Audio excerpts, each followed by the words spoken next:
Zixathala pressed her 6 fingers against the cool metal of the observation deck, watching a small human ship drift toward the docking bay. The vessel seemed minuscule compared to the colossal coalition ships that typically visited Serene Watch. Its hull, a plain gray metal with simple markings, lacked the elegant curves and vibrant colors of proper galactic vessels. "Another human delegation," Commander Vexel murmured from behind her.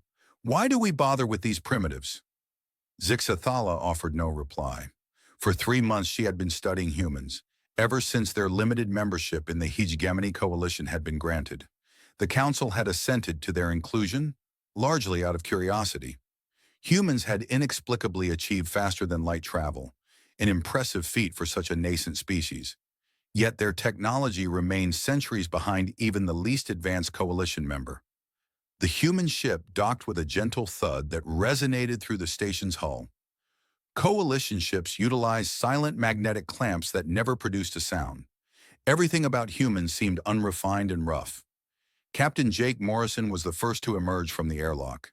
He was tall for a human, with short brown hair and weary blue eyes. He wore a simple blue uniform adorned with small metal badges on his chest. Nothing ostentatious, nothing indicative of true power or authority. "Ambassador Carter will be with us shortly," Captain Morrison informed Zixathala in his distinct accent. Humans spoke the common galactic language adequately, but their voices always sounded harsh compared to the musical tones of most coalition species. Ambassador Lisa Carter appeared a few minutes later. A middle-aged human female with streaks of gray in her black hair, she smiled upon seeing Zixathala, revealing her small white teeth. Humans habitually bare their teeth when pleased, a custom other species found unsettling. Teeth, after all, were for eating, not for social displays. "Thank you for meeting with us again," Ambassador Carter said. "We have some new proposals for scientific cooperation." The meeting transpired in Conference Room 7, a small chamber furnished with a round table and comfortable chairs. Dr. Alan Foster, the Human Cultural Attaché, presented data tablets showcasing their latest research. The information was rudimentary by coalition standards, yet it held promise. "Our scientists have made progress in quantum field manipulation," Dr. Foster explained, motioning with his hands as he spoke. "Another peculiar human habit. We believe we can improve agricultural yields on desert worlds."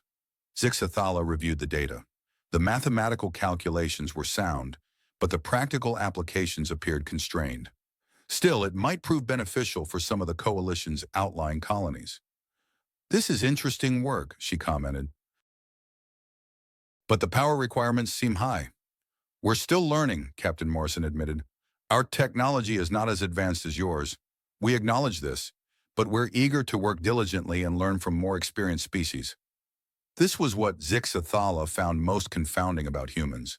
They openly acknowledged their weaknesses. Most species attempted to conceal their limitations during diplomatic encounters, boasting of their accomplishments while downplaying their difficulties. Humans, however, seemed almost keen to highlight their deficiencies. "Tell me about your homeworld," Zixathala inquired during a lull in the technical discussions. "Earth, is it called?" Ambassador Carter's expression subtly shifted, conveying not sadness, but a hint of regret. "Earth is beautiful," she said. "Blue oceans, green continents, white clouds. But it's complicated." "How so?" Dr. Foster and Captain Morrison exchanged glances. There was an unspoken understanding in that look, something they seemed unwilling to elaborate on. "We've had many different cultures on Earth," Dr. Foster carefully stated. "Many different nations and peoples. Sometimes we didn't get along very well." "You mean you had conflicts?" "Yes," Captain Morrison quietly affirmed. "We had conflicts." This was not unusual. Most species underwent periods of internal struggle before developing space travel. The hegemony itself had formed after the Great Wars that nearly annihilated 4 distinct civilizations. Yet something in the way the humans spoke suggested their conflicts had been different. "We learned from our mistakes," Dr. Foster quickly added. "That's why we're so interested in joining the coalition. We want to be part of something peaceful and cooperative." The remainder of the meeting proceeded smoothly. The humans presented their proposals with meticulous politeness. They requested minor concessions, permission to establish a research station in the neutral zone, access to basic medical technology, the right to trade with coalition merchants, nothing that would threaten anyone or alter the balance of power. After the humans departed, Zixathala walked to her private office and began compiling her report. She characterized human technology as primitive but developing, and their political system as stable but unrefined. She noted their eagerness to cooperate and their acknowledgement of technological limitations. However, something about the entire meeting disquieted her. It wasn't what the humans had said, but what they had left unsaid. When they discussed their conflicts on Earth, there had been a particular quality in their voices. Not shame precisely, nor regret in the way other species expressed remorse for past errors. It sounded, rather, like experience. Zixathala retrieved the files on human history that the Coalition Intelligence Services had compiled. The information was limited. Humans had been in space for only about 50 years, and they had achieved faster-than-light travel just 15 years prior. Before that, they had been confined to their single world. The files indicated that humans had indeed waged wars among themselves. This was normal. What struck Zixathala as unusual was the timeline. Most species experienced a period of conflict, followed by a period of peace before developing space travel. These wars typically spanned a few hundred years at most. According to the records, humans had been fighting wars for thousands of years, right up until the moment they departed their planet. She made a note in her report to request more detailed historical information from the human delegation. It was likely nothing significant, merely curiosity about an unusual species. But Zixathala had learned to trust her instincts during her lengthy career in diplomatic intelligence. Outside her window, the stars glowed with their customary cold light. The galaxy was now tranquil, safeguarded by the wisdom and strength of the coalition. 7 advanced species collaborating to maintain order and avert conflicts. Zixathala gazed at the docking bay where the human ship had been. It was now empty, just metal walls and flashing lights. The humans were probably halfway back to their territory by now, carrying news of another successful diplomatic meeting. She endeavored to dispel the peculiar sensation that had settled over her during the encounter. Humans were feeble, underdeveloped, and eager to learn. They posed no threat to anyone. The council had made the correct decision in accepting them as junior members. Still, she added one more note to her report. Recommend continued monitoring of human activities and expanded cultural exchange to better understand their historical development. It seemed a prudent precaution. After all, knowledge was never dangerous. The first distress signal arrived at OR 347 station time. Zixathala was asleep when the alert klaxons began blaring throughout Serene Watch. She rolled out of her rest pod and activated her personal communicator. Emergency session in the command center, announced Station Commander Ralphie. All senior staff report immediately. Zixathala pulled on her uniform and hurried through the corridors. Other coalition officers moved with the same urgent resolve. Emergency alerts were rare. The galaxy had been peaceful for decades. The command center hummed with activity. Technicians worked at their stations, while holographic displays showed star charts and communication logs.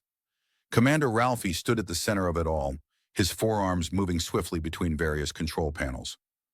"What's the situation?" Zixathala inquired. "Attack on New Eden," Ralphie replied without looking up. "Human colony world. Early reports suggest orbital bombardment followed by ground invasion." Zixathala felt a chill run through her. New Eden was one of the newer human colonies established just 5 years ago. She had read about it in the diplomatic files. A peaceful farming world with approximately 2 million inhabitants, families who had left Earth seeking a quiet life among the stars.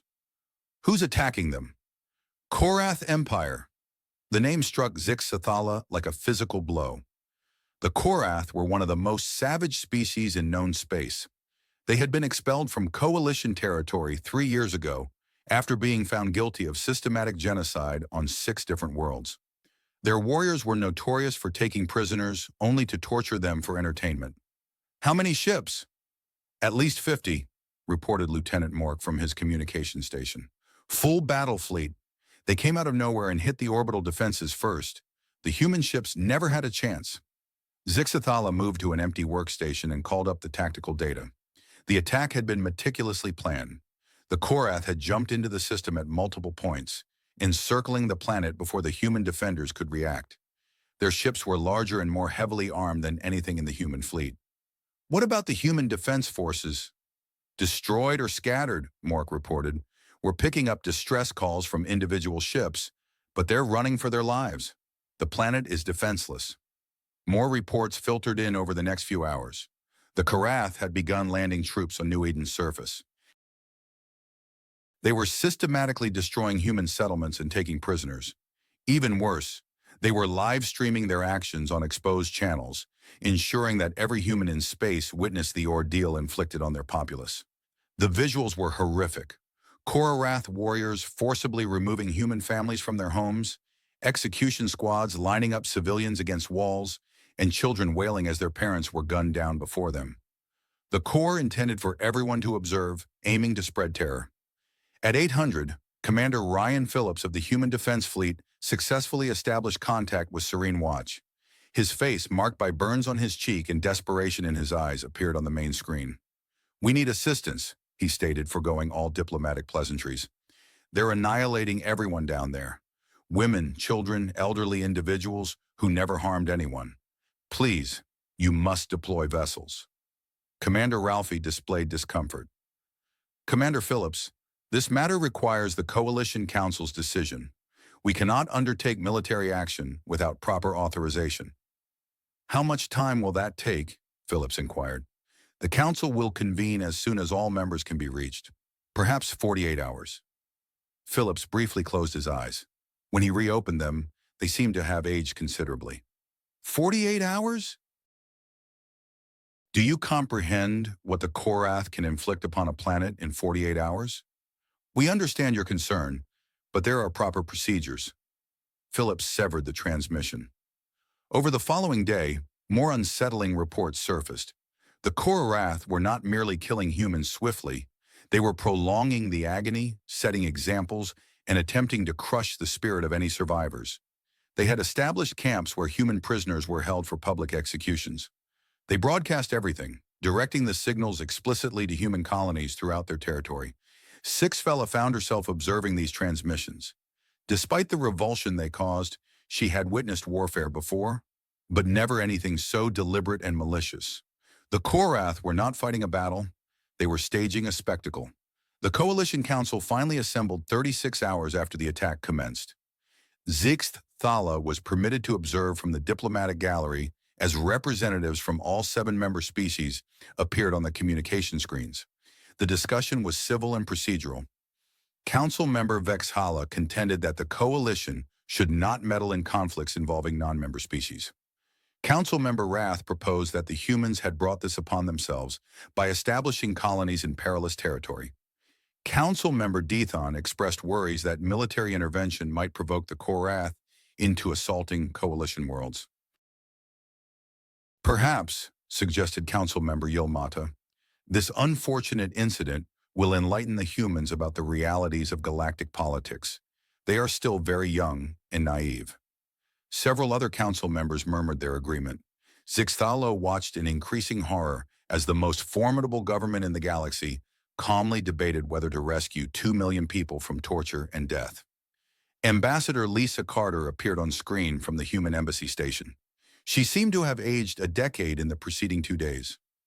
Honored council members, I implore you to reconsider. These are innocent civilians. They have done nothing to warrant this. Regrettable, certainly, said Council member Vexhala. But the coalition cannot be expected to safeguard every species from the repercussions of their own poor decisions. What poor decisions? Carter countered. Establishing farms on an uninhabited world.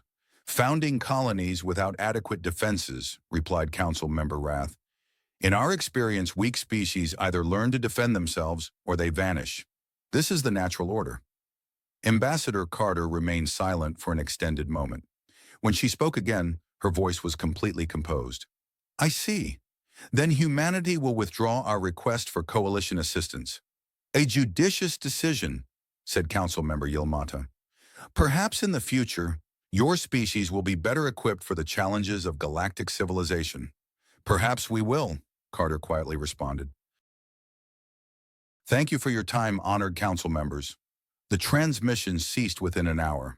Every human diplomatic mission in coalition space had packed up and departed. They offered no arguments, no complaints, no demands. They simply gathered their belongings and left with polite farewell messages. Zixthala attempted to contact Captain Morrison, but his ship had already exited Serene Watch's space. She sent messages to other human contacts, but received only automated replies indicating that human diplomatic relations were temporarily suspended. That evening, she stood on the observation deck where she had first witnessed Morrison's ship arrive.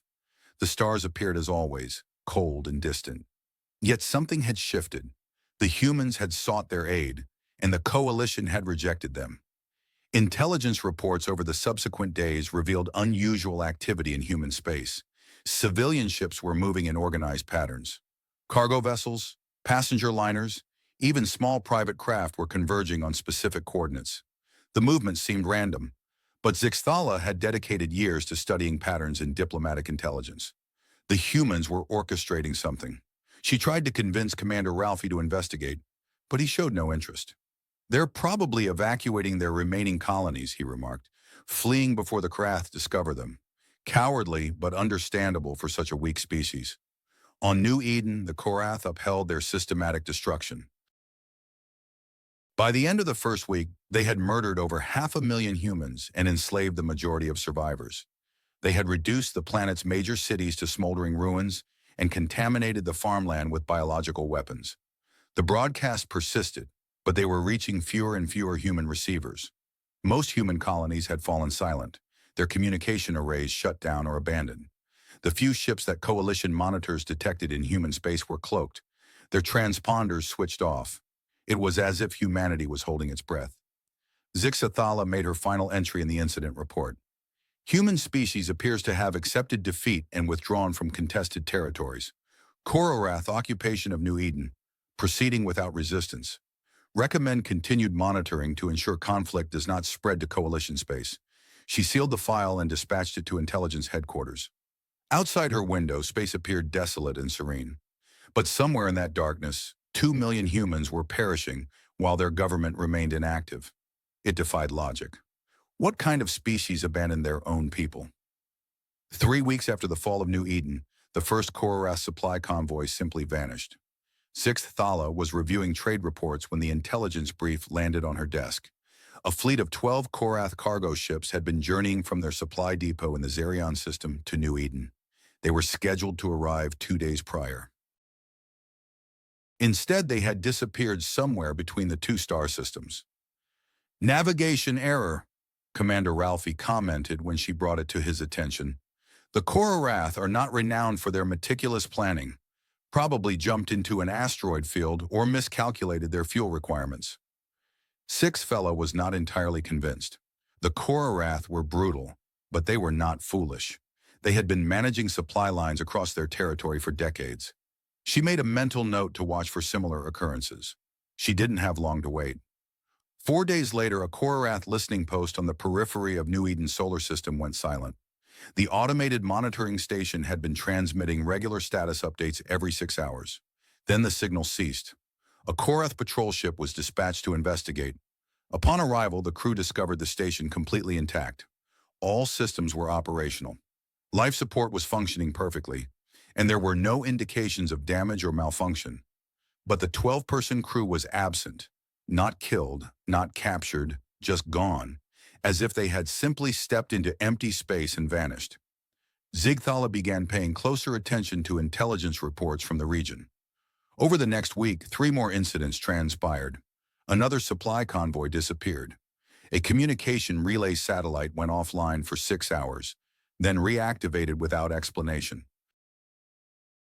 A Corath mining operation reported that half their automated equipment had simultaneously malfunctioned, leading to a complete shutdown of their operations.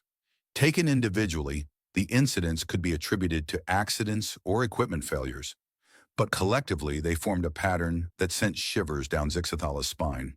Someone was retaliating. She commenced monitoring human communication traffic using Serene Watch's long-range sensors, which tracked ship movements throughout the sector. What she uncovered troubled her more than the mysterious assaults on the Corath. Human ships were in motion, not in retreat as Commander Ralphie had presumed. They were moving with purpose, following routes that appeared random but possessed an underlying structure. Cargo ships that should have been fleeing the Corath were instead converging on coordinates deep within human space. Passenger liners that should have been evacuating civilians were journeying to empty systems and remaining there for days at a time. Most unsettling of all, the humans had ceased all communication for months. Coalition monitors had previously been detecting routine human communications, ship-to-ship chatter, colonial administrative messages, civilian news broadcasts, the usual background noise of a spacefaring civilization. Now there was almost nothing. Just brief coded transmissions, utilizing encryption that Coalition computers could not decipher. Sixth Thala attempted to contact the human embassy, but received an automated message. Human diplomatic services are currently unavailable. Thank you for your inquiry. She tried reaching individual human contacts she had worked with, including Captain Morrison and Ambassador Carter. Every attempt yielded the same response: currently unavailable. It was as if the entire human species had suddenly decided to stop talking to the outside galaxy. Commander Ralphie remained unconcerned. They're probably organizing refugee camps, he said, or perhaps they've completely abandoned space travel and returned to their homeworld. Either way, it's not our concern. But Zixathala had spent too many years in intelligence work to dismiss the situation so easily. She began probing deeper into human activities. Utilizing every monitoring tool available to Serene, what she discovered made her question everything she thought she knew about humanity. The cargo ships that had been moving in seemingly random patterns were, in fact, following a meticulously coordinated plan. Vessels would rendezvous at predetermined coordinates, transfer personnel and equipment, then disperse to new locations. It was a logistical operation on a scale that impressed even Zixathala, who had witnessed the coalition Navy coordinate movements of thousands of ships. More importantly, the ships involved weren't just civilian craft. Concealed among the cargo vessels and passenger liners were military ships that had never appeared in any coalition database, sleek, dark-hulled vessels that moved without transponder signals and appeared designed to evade detection. Where had they originated? The coalition intelligence services had detailed records of the human military. They were supposed to possess perhaps 50 warships, all of them small and lightly armed. However, the sensor readings Zixathala was collecting indicated a fleet at least 10 times that size. She decided to try a different approach and began monitoring human personnel files. If civilians were being evacuated, there should be records of individuals leaving human space and seeking refuge elsewhere. Instead, she found the opposite. Humans who had been residing in coalition space for years were quietly returning to human territory. Scientists who had been working at coalition research facilities submitted resignation letters and vanished. Human merchants who had been trading throughout the galaxy suddenly closed their businesses and departed. Even more puzzling, some of these departing humans had backgrounds that didn't align with their supposed occupations. A human anthropologist who had been studying coalition culture turned out to possess advanced degrees in military engineering. A trade representative had previously worked in something called psychological operations, and a cultural exchange student had training in what human files described as asymmetric warfare. Zixathala began to wonder if the coalition had ever truly understood what humans were doing in their space. The breakthrough came when she intercepted a fragment of human communication that the encryption software had managed to decode. It was just a few words, part of a longer message, but they chilled her to the bone. The wolves are gathering. The message had originated from Lieutenant Colonel Kate Murphy, listed in coalition files as a cultural liaison officer from the human military. Zixathala had met her twice during diplomatic functions. Murphy had seemed like a typical human, polite, eager to learn, slightly intimidated by the advanced coalition technology. But the message suggested something different. Time to remind the galaxy why we kept our fangs. Fangs? Wolves? What did these terms signify in human culture? Zixathala tried to access human cultural databases to understand the references, but found that most human information sources had become unavailable. Even basic historical records that had been freely shared months ago were now protected by security protocols she couldn't bypass. She made one more attempt to contact human authorities directly. This time, she used official coalition diplomatic channels and identified herself as a senior intelligence officer. Surely they would respond to an official inquiry. The response came 12 hours later. It was brief and formal, transmitted from an unknown location by someone who identified himself only as human authority. The Coalition Council made their position clear regarding human affairs. Humanity is currently handling internal reorganization and is unavailable for diplomatic contact. We appreciate the Coalition's previous guidance and will contact you when we are ready to resume normal relations. The message was perfectly polite and completely terrifying. There was something in the tone, a cold confidence that hadn't been there before. These weren't the desperate, pleading humans who had begged for help 3 weeks ago. Zixathala filed her report with growing unease. She described the unusual human activities and recommended increased monitoring of their territory. She noted the disappearance of Corath assets and suggested a possible connection to human activities, though she had no proof. Most importantly, she recommended that the coalition reconsider its assessment of human capabilities. The response from intelligence headquarters came back within hours. Report noted, continue monitoring, but do not interfere with human activities unless they pose a direct threat to coalition interests. Human species remains classified as low priority concern. Zixathala stared at the message for a long time. Then she looked out at the stars and wondered if the coalition was making the biggest mistake in its history. Somewhere in the darkness, the humans were preparing something, and based on what had been happening to the Corath, it was going to be very unpleasant for someone. The human counterattack began not with explosions or battle fleets, but with silence. Zixathala was monitoring routine communications when Corath's systems started failing. At first, it seemed like normal technical problems. A communication satellite here, a relay station there, all going offline for a few minutes before coming back online. But the failures were spreading. Within 6 hours, half the Corath communication network had experienced some kind of malfunction. Navigation computers on their ships began giving incorrect readings. Life support systems switched off randomly, then switched back on. Weapon systems refused to arm or arm themselves without orders. Commander Ralphie called it a cascade failure, the kind of technical disaster that sometimes hit complex systems. Probably overloaded their networks, he said. The Corath never were good with technology. Zixathala wasn't convinced. The failures were too coordinated, too systematic. Someone was causing this. The Corath seemed to realize it too.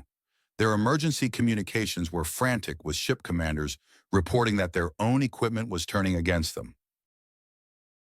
But every time they tried to coordinate a response, their communication systems would fail at critical moments. Then the hunting began. The first Corath warship died near the edge of the New Eden system.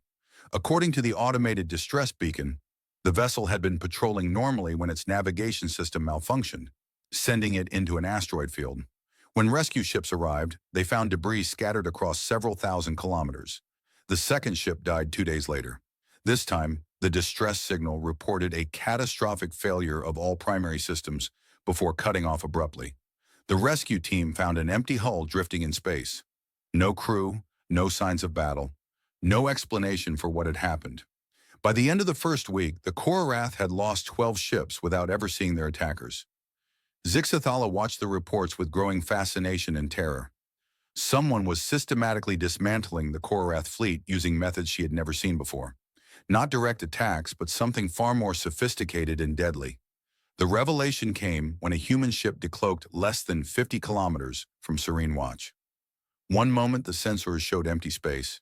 The next, a massive vessel hung motionless against the stars, its dark hull seeming to bend light around its edges. The ship was easily twice the size of anything in the Coalition database for human vessels, and it bristled with weapon systems that definitely didn't belong to a primitive species. Every alarm on Serene Watch began screaming at once. "Unknown vessel, identify yourself," Commander Ralphie transmitted, his voice shaking slightly. The response came immediately, broadcast on all frequencies so that every coalition ship in the sector would receive it. This is Admiral Jack Turner of the human Navy vessel Retribution. We are not here to threaten coalition forces. We are here to collect our people. Zixathala stared at the holographic display showing the human ship. The design was nothing like the simple, functional vessels she had seen before. This was a predator made manifest, built for one purpose only. Admiral Turner, Commander Ralphie replied, this is coalition space. You are in violation of the territorial agreements. Turner's response was calm and patient, like a teacher explaining something to a slow student. Commander, 3 weeks ago, 2 million human civilians were murdered while the coalition debated proper procedures. The territorial agreements became irrelevant at that moment. More human ships began decloaking throughout the system. Not just warships, but support vessels, transports, and craft of designs that coalition databases couldn't identify. Within minutes, what had seemed like empty space was filled with a human fleet that dwarfed the coalition garrison. How many ships do they have? Whispered Commander Ralphie. Lieutenant Mork was frantically working at his sensor station. I count over 200 vessels, sir. And these are just the ones that have decloaked. 200 ships. The Coalition Intelligence Services had estimated that humans possessed maybe 50 military vessels in total. Either the estimates had been catastrophically wrong, or the humans had been hiding their true capabilities from the beginning. Admiral Turner continued his broadcast. All coalition forces are advised to maintain position and avoid interference with human operations. We hold no animosity toward the coalition, yet we will not permit any hindrance to the completion of our mission. What mission? Commander Ralphie inquired. The response came not from Turner, but from Captain Morrison, whose familiar voice echoed through the communication channel. The liberation of New Eden and the utter eradication of Corath forces in this sector. Morrison's vessel appeared on screen, but like Turner's ship, it bore no resemblance to the modest craft Zixathala had known. This was a war machine, sleek and lethal, equipped with scanning arrays and weapon systems that dwarfed coalition vessels. Captain Morrison, Zixathala transmitted on a private channel. What became of the humans? I knew them as diplomats seeking peace. Morrison's face materialized on her personal screen. The weary-looking man she had encountered months prior was gone, replaced by an individual with cold, calculating eyes. We still desire peace, Zixathala. However, we uncovered something critical 3 weeks ago. The galaxy respects strength, not pacifism. You cannot prevail against the Corath. They possess hundreds of ships, thousands of warriors. Morrison quietly corrected her. Had. He spoke in the past tense. Over the subsequent 48 hours, Zixathala watched as humans demonstrated the full extent of their resolve. The assault on the primary Corath fleet was not a battle. It was a dissection. Human ships materialized from improbable angles, moving with a synchronicity that hinted at an operation planned far beyond 3 weeks. They didn't charge into combat like most species. Instead, they navigated like surgeons, dismantling the Corath formation with precise, devastating strikes. Captain Maya Rodriguez, commanding a vessel named Vengeance, broadcast a message to the Corath fleet before the attack commenced. You murdered our children. Now we return the favor. What ensued was the most methodical destruction Zixathala had ever witnessed. The humans didn't merely demolish Corath ships. They systematically crippled the enemy's ability to fight, to flee, or to call for aid. Communication arrays were the initial targets, rendering Corath commanders incapable of coordinating their defense. Next, engines were neutralized, stranding enemy vessels in space. Finally, life support systems were targeted. The Corath warriors, who had earned their reputation through savage close-quarters combat, never had the opportunity to engage. They perished in the frigid vacuum of space, isolated from their ships and comrades. But the true horror unfolded during the liberation of New Eden. Commander Scott Davis, previously documented in Coalition files as a minor intelligence officer, proved to be the architect of something unprecedented in the galaxy. Every piece of Corath equipment on the planet's surface began to malfunction simultaneously. Weapons detonated in their wielders' hands. Communication systems broadcasted false orders. Transport vehicles drove themselves into walls. The Corath had been utilizing the planet's own communication infrastructure to orchestrate their occupation. Now that infrastructure turned against them, transmitting the locations of every Corath unit to the human forces descending from orbit. What the humans did to the Corath on New Eden's surface was not warfare, it was extermination. They hunted down every enemy soldier using methods that evidenced centuries of understanding of ground combat. No quarter was given, no prisoners were taken. The surviving human colonists, those who had endured 3 weeks of Corath brutality, were evacuated with meticulous precision. Medical ships arrived to tend to the wounded. Transport vessels carried away the traumatized survivors. Humans cared for their own with the same methodical efficiency they employed to annihilate their enemies. Within 72 hours, the Corath presence in the New Eden system had been utterly eliminated. Not defeated, but eliminated, as if they had never existed. Zixth Thala found herself scrutinizing tactical displays that defied comprehension. A species categorized as primitive and weak had just accomplished something that would have challenged even the full military might of the coalition. Admiral Turner's final broadcast was brief and terrifying in its simplicity. Any species that harms human civilians will face the consequences. We attempted diplomacy, we attempted cooperation, we tried politely asking for assistance. None of that worked, so now we're reverting to our expertise. As the human fleet prepared to exit the system, Morrison contacted Zixth Thala one last time. "You should inform your council of what you witnessed here," he said quietly. "Not as a threat, but as information. We wish to be part of the Galactic community. We desire peace and cooperation, but we will never again stand idly by while our people are murdered." "What are you?" Zixth Thala whispered. Morrison remained silent for a long moment. When he spoke, his words reshaped everything she thought she knew about humanity. "We are the species that spent 10,000 years perfecting the art of killing each other efficiently. We ventured to the stars hoping we could be something different. But if the galaxy denies us peace, we will demonstrate what we learned during those 10,000 years." The human fleet vanished into hyperspace, leaving behind empty space and the smoldering remnants of what had once been the sector's most feared military force. 2 weeks after the destruction of the Corath forces, Dr. Susan Blake consented to meet with Zixth Thala aboard the rebuilt New Horizon. The human ship now appeared transformed, larger, more heavily armed, with the confident bearing of a vessel that had experienced combat and survived. Zixth Thala had requested the meeting through official coalition channels, but she arrived alone, without diplomatic protection or recording devices. She needed to comprehend what she had witnessed, and she suspected that understanding would not emerge from formal interviews.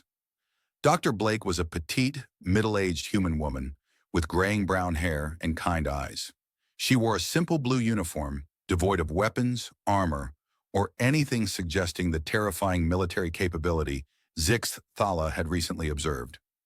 She looked precisely like what she claimed to be, a historian and cultural specialist.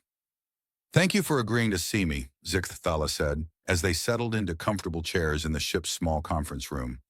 "I have questions about what transpired at New Eden." "I'm sure you do," Dr. Blake replied calmly. "But I believe your true questions concern humanity itself, what we truly are." Zixth Thala scrutinized the human woman's face.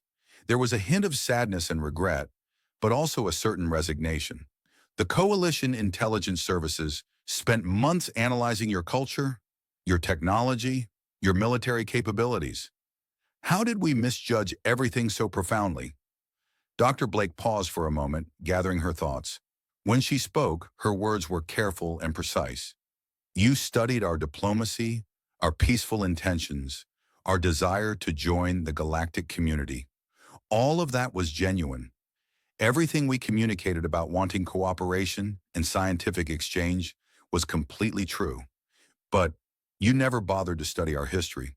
You examined our technology and perceived primitive ships with weak weapons. You looked at our military and saw a small force with limited capabilities. You assumed that was the totality of our being."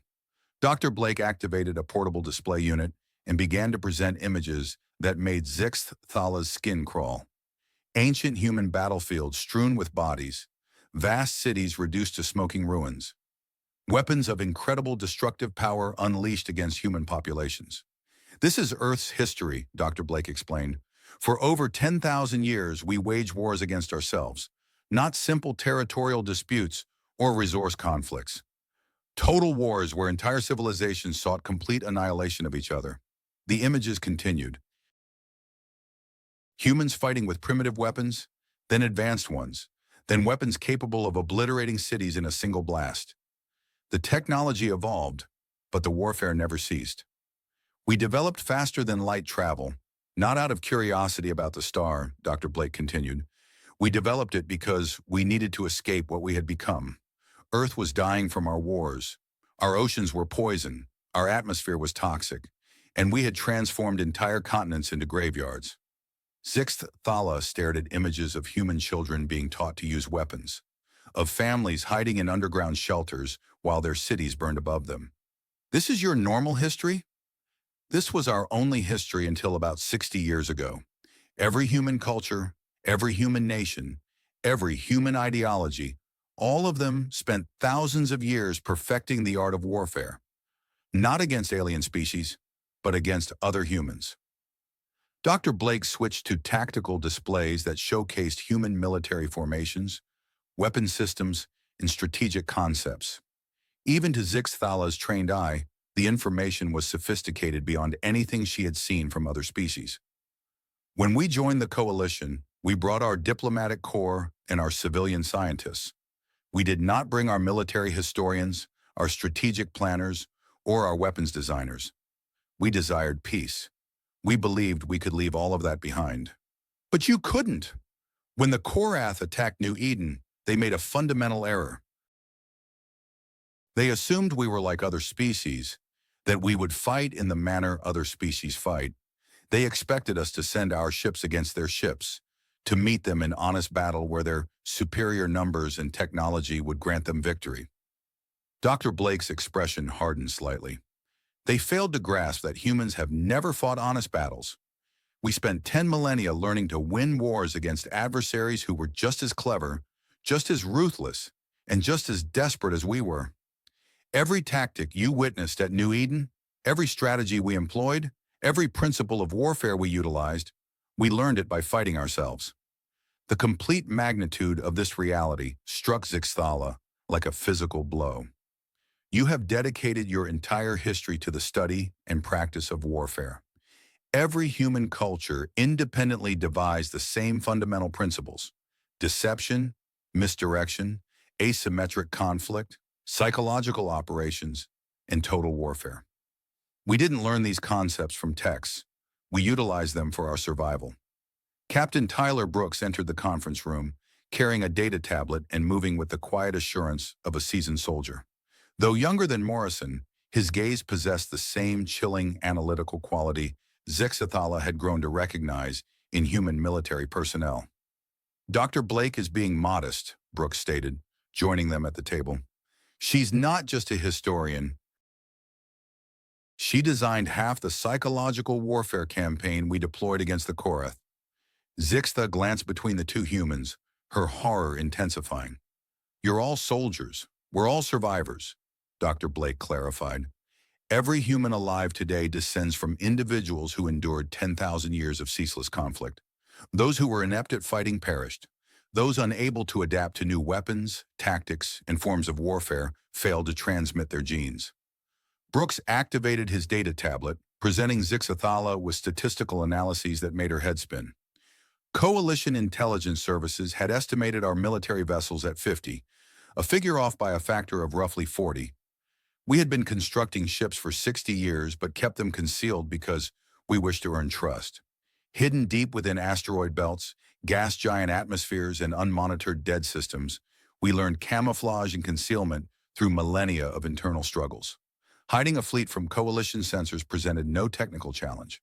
The scale of the deception was astonishing. For months, coalition observers had watched a meticulously crafted illusion, while the genuine human military secretly prepared. Every civilian ship you observed was also a potential warship, Dr. Blake added. Every human colony possessed hidden weapon caches.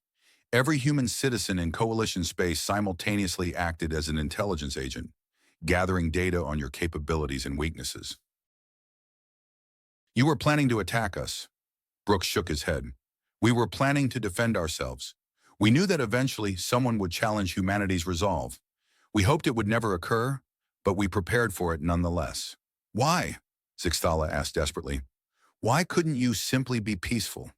Dr. Blake's expression softened with genuine sorrow. Because the galaxy wouldn't permit us. We attempted diplomacy, cooperation, cultural exchange, all the actions peaceful species are supposed to undertake. But when our people were being massacred, the coalition informed us it wasn't their concern. You could have requested assistance differently. We begged, Brooks interjected, his voice hardening. We knelt and implored the most powerful government in the galaxy to rescue 2 million innocent individuals, and you told us to handle it ourselves. The terrible logic of it all dawned on Zixtala at once. The humans had strived for peace, but the galaxy had taught them that peaceful species are obliterated, so they reverted to their most proficient skill. What happens now? She inquired softly. Dr. Blake and Captain Brooks exchanged a look. There was an understanding in that gaze that reminded Zixtala of the unspoken communication she had witnessed between Morrison and the other humans months ago. A shared comprehension not meant for outsiders. Now we return to our territory and continue building our civilization, Dr. Blake stated. We'll trade with anyone who desires trade. We'll collaborate on scientific projects. We'll be good neighbors, but no one will ever again make the mistake that Corath made, Brooks finished. Word is already spreading throughout the galaxy about what transpired at New Eden. Other species are beginning to grasp that humans are not prey. Zixtala reflected on the tactical displays she had studied, the methodical efficiency of the human assault, the utter annihilation of an enemy force once considered invincible. Are you going to expand, conquer other species? Why would we? Dr. Blake asked, sounding genuinely puzzled. We possess everything we require. We do not covet anyone else's territory or resources. We merely wish to be left alone to construct something superior to what we had on Earth. But you possess the capability. Of course we do, Brooks said matter-of-factly. We could probably conquer half the galaxy if we so chose. But conquest necessitates occupation. Occupation demands administration, and administration requires caring about the fate of the conquered peoples. We learned long ago that it's far simpler to merely make it evident that attacking us is a poor decision. As Zixtala prepared to depart the human ship, Dr. Blake accompanied her to the airlock. The older woman appeared genuinely regretful about the turn of events. I want you to comprehend something, Dr. Blake said quietly. We didn't desire any of this to occur. We ventured to the stars hoping we could be different. We thought perhaps, away from Earth, we could finally learn to live without warfare. But you couldn't.